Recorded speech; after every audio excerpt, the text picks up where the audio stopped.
kalaban mo ako. Kalaban mo ako.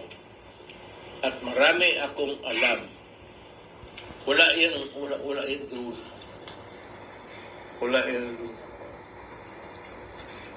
Tatargetin talaga kita sa pagkatao mo. At anong ginawa mo sa buhay. Among others, ito talagang targetin kita.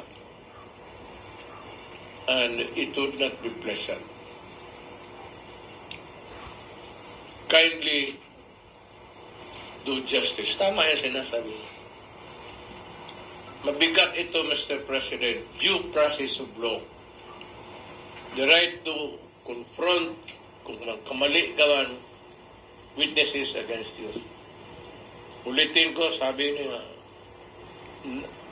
no person shall be deprived of life, liberty, or property without due process of law.